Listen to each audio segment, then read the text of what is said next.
Welcome back to Wizard Supercoach. I'm finally back after a couple of weeks in the wilderness. It's been a pretty horrible couple of weeks. My absence has been nothing to do with Supercoach. Supercoach has actually been going well for me. So I did make a video maybe a week and a half, 2 weeks ago, and I deleted it pretty much as soon as I posted it. So if anyone did see that, I apologise for the quality. I deleted it because it was a lot shitter than the videos normally are. I was just in a really bad mental state at the time. So, for anyone that didn't see that video, 2 weeks ago, it looked like I had almost certainly ruptured my ACL playing footy, and I was thinking like career over. And it doesn't matter that it's just amateur footy or whatever. Like anyone that plays, it's like any hobby or passion in life. Like, you know, you get into it, you want to do it, you want to keep doing it as long as you can, things like that. You want to bow out on your own terms, kind of thing. So yeah, for a couple of days it looked almost certain, and I didn't deal with that very well. But then a miracle happened, and turns out I didn't rupture my ACL at all. Don't know how, but still a lot of damage in the knee, and I'm going to miss a fair bit of footy. But yeah, it felt like winning the lottery actually to find out that I hadn't. So that was a very hard week, and then it was followed up this week by ending up in hospital because I had a reaction to the anti-inflammatories I'd been taking for my knee. So yeah, Supercoach has been good, everything else has been shit, and I'm still alive, so that's the main thing. We'll get into Supercoach now. Thanks for sticking through that. Just thought I'd better clear up where I'd been for 2 weeks. I wasn't one of those rage quitters or anything like that. So last week, because there was no video, I'll just say I went up 3,000 ranks. And then this week I've gone up another 1,001 ranks. So now sitting at 4,013. It was a pretty good week. Little bit of luck didn't go my way, and then in other ways the bad luck actually turned into good luck, which I'll explain in a minute. On Saturday I was stuck. My phone was completely flat, and I was completely out of reception as well. There's no word of a lie. So I couldn't do anything. I couldn't tinker with my team, and I was meant to run loopholes, and I just couldn't do it. So I freaked out when I got home and saw that Bont had gone 135 as the vice, and I couldn't even take it. So I was stuck having to rely on Dacos, which actually worked out well in the end. So yeah, Dacos 147 as captain, that was great. Houston 89 is a bit of a letdown. I think he's only averaging like maybe 98 or 100 or something since I bought him in a few weeks ago. It's a bit of a worry, but I think he'll come good. Sheasel 86. So while that's disappointing, and a lot of people look to be wanting to getting rid of him, I don't think so, because from what I can see, Clarko is still in that rebuild mode where he's just throwing magnets around. Nothing's sticking for more than a few weeks. No one's sticking in a role. I think Sheasel will be back to halfback soon enough, and then people will be kicking themselves and scrambling to get him back in. I think it's just going to be one of those things like between him and McKercher, where they're both going to spend times doing other things, and they're going to come back. And it doesn't seem to matter whether they do well in any particular role in that team. Clarko's just, I don't know, just as I said, he's throwing the magnets around, and he's not even looking for anything that sticks, really. Like, things start going well, and then he just changes them anyway. So I think it's just going to be a case of that. So I'll just stick with Sheasel for now, but maybe if I get a couple more weeks of this shit, then maybe he can go, but I think there's bigger problems. Young 65, that was pretty annoying. He hasn't been great since I bought him back in. I think he's gone like a 130, a 90, and a 65. It's not the worst, but hopefully he'll end up as like D7, M9 type of thing. I don't know. He should be handy through the buys and that anyway. Tom Stewart 84. I think I've lost faith in Stewart. I don't think he's going to go 105 average. I don't even think he's going to go 100 from here. Yeah, I don't know what it is with him. Maybe it's age finally catching up, but I got no faith. I'm somewhat tempted to go him straight up to Luke Ryan. And Luke Ryan's annoying because I've been wanting him for a few weeks and the bastard's just not dropping in price. I don't know how he keeps doing it, but his last quarters are huge. And I know there was some controversy about him on the weekend. I'm not even going to get involved in that. I didn't watch the game, but it was annoying because it's made it hard to get him in. I think he's like 650k or something now, and that's a nightmare. The only way to get him would be to get rid of like a Stewart or a Young or a Sheasel. I don't really want to do it. At least not pre-buy. But yeah, we'll see. McKercher 91. So here's one that was... Well, I got trapped into this. So like I've had McKercher since the start. And when everyone was jumping off him, I couldn't move him. I had other things I had to do. And I got stuck with him. So I wish that I could say that, oh yeah, I had faith and I held him and it paid off. But it's not true at all. I just got stuck with him and luckily it worked out somehow. But yeah, he could just as easily get chucked back in the midfield or half forward or some bullshit like that this week and go back to scoring 50s. So definitely keep a watch. He's probably not a keeper. If I can get another, like a Luke Ryan or something into that slot, and then even like another defender, and as I said, have Young as the floating player between defence and midfield, that would be ideal. But yeah, for now, McKercher's killing it. And unfortunately, Closey got stuck on the bench with his 105. It's good to see that come out this week. He's going to start making good money again. But yeah, it's always frustrating when that happens. I lost myself 14 points there, but there's nothing really that I could do. Zach Reed, he should be back, like probably in a couple of weeks or something. I heard that he played pretty well in the VFL, but obviously Essendon are playing well at the moment, so it'd be hard to justify dropping anyone. Was really happy with the midfield this week. Sarong 150. I got him in last week. Now I had to get rid of Matt Roberts to get Sarong. And at the time, a few of the people I told about it, they said I was insane. But it looks like it was the right timing.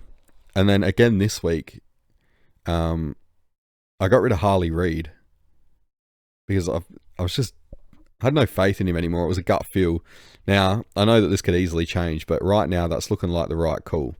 So I feel like I've gotten ahead of the curve 2 weeks in a row. Obviously, it's just luck, and that won't continue forever, but it feels good now. So Bont 135, as I said, couldn't take that as the VC score, but it worked out in the end, got me an extra 24 points. He's back to doing Bont things, which is really nice. And Butters 147. Geelong just didn't really pay much attention to him, so he could do what he wanted. Dawson 142. Stoked that I bring him in. I think that he'll be top 8 from here for the rest of the year. I mean, all of these averages and stuff don't mean jack shit anymore. It's all about what they do from here, obviously. So I can see Dawson, outscoring some of those that were pegged as definite top 8s. Jack Steele returned to form 122, and I think he got a 114 last week, which means he's got a 2-round average of 118, which is more what we want. The strapping is apparently gone. So again, it's kind of like McKercher. I was pretty tempted to get rid of him, but there was other problems, and at the end of the day, I couldn't. So holding on to him's been good. The bigger test will come this week.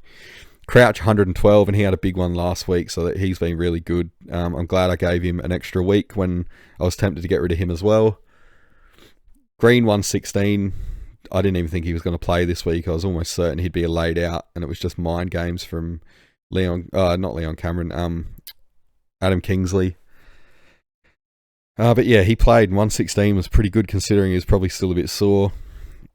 And Darcy Wilson 90, so ideally I want him in the forward line, but I knew that I'd have to put him in the midfield this week just to make the trades work. He's going to be going back forward this week for me, but yeah, a 90's great. He's had a really good few weeks. So, he's nearly at 400k. I didn't even realise. With the way the forward line is at the moment, I'm happy to hold him for as long as I have to. Will Graham, he got dropped, obviously. Bit disappointing. I might have to trade him this week, I think. Alex Davies come in and he played pretty well, so I don't know. I don't see anyone else really that I'm keen on getting rid of outside of Cadman. So yeah, probably a Graham and Cadman One up, one down this week. Garcia 65, that's good. That's going to make sure he keeps making some money because it was looking pretty dire there with him. So break even of 1 now. He's all good. Clark, so that score last week basically reset his cash gen, so he's at minus 16 now. So yeah, I think he's just going to fluctuate with his scoring a lot, like 36 this week. Obviously Port are a hard midfield to beat, but yeah, I just want him to get to 100, made 100k, and then I can flip him or whatever. He looked like he was going to be a dead rookie for the rest of the year, so this is just bonus really. Gorm 111. It's below his best, but whatever. It was a short turnaround and stuff, so I'll take anything above 100. English 87. So I bought him in this week because I had Sweet in R2. And we all know that he got sick, so I kind of had no choice unless I wanted to field a donut, which I didn't want to. So English came in. Gorn and English were endgame for me anyway. So Sweet can just sit there and build up money, and I just cash him in, and that'll be nice. Get a free player, basically. But yeah, an 87's disappointing. I know it's not going to matter. I think he'll be R2 quite easily for the rest of the year. I did trade out Marshall a couple of weeks ago to get Sweet in, and it's kind of backfired. He's gone 100 plus, and I think he went like 160 something this week. So that's not ideal, but in the long run, I think it's fine. Marshall's prone to a pretty low floor kind of score, so yeah, I think that'll be fine. Heaney 118 standard, Flanders 108, all good.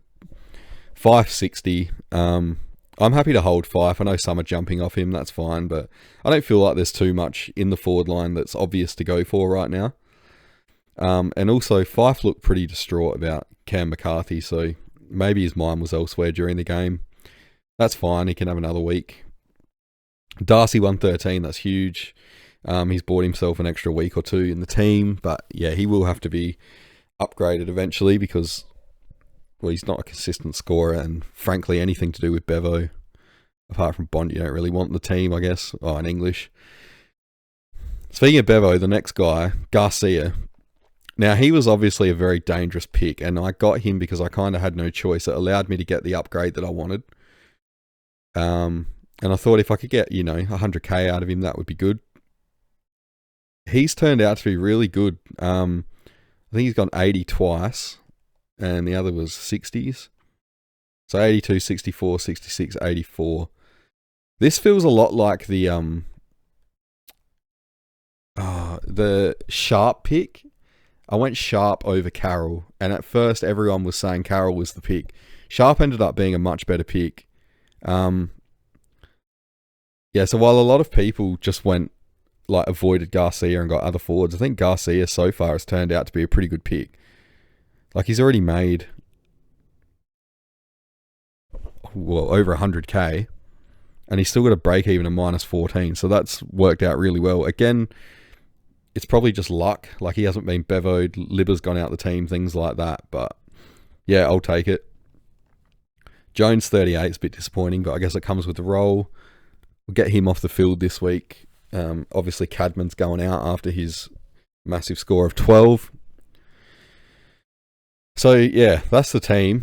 19 trades left, 76k in the bank. I'm pretty happy with where it is.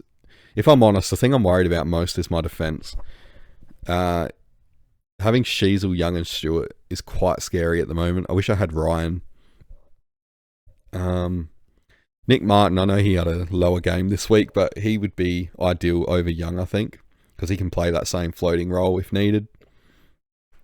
But yeah, there's not too many problems here. Like, we'll just have a quick look at what the trades might look like. So, if I go Cadman out, swap Wilson forward like I wanted, and then he'll go on the field for Jones. I want to get Sullivan. It's hard to go past 275s. So that would be really good cash gen first up. So do I go here? Do I get rid of Graham and get an extra mid, like a cheap mid? Probably not for 529. Maybe like the Clary route from there. Is he Is he affordable?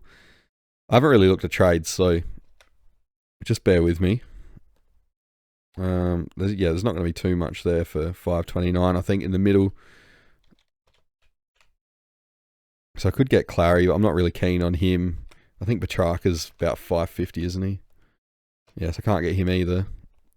I think it would have to be a forward. I'm pretty keen on Rankin, actually. The Crows have a really good run coming up. So let's see how I could do that. Would have to send Wilson back into the middle. And play him as M8 this week. And then, so I can afford Rankin. So Rankin on for Jones. Might have to do that. Let's look at that Crows run. I know they got Collingwood, but then I think they've got like 3 easy ones after that. How do I see? West Coast, Hawthorn, Richmond. Gets a bit harder after that, but he could go huge over the next month and kind of put himself out of reach, just about. So, yeah, I think if you're going to jump on him, it's got to be now or next week. I don't know. Is anyone else considering Rankin? He's been pretty consistent this year, which is something he's always lacked. So just that one score of 68 against Freo is the only shit score. I mean, the 80s aren't really great either, but when you consider what's on offer in the forward line this year, it's not too bad at all.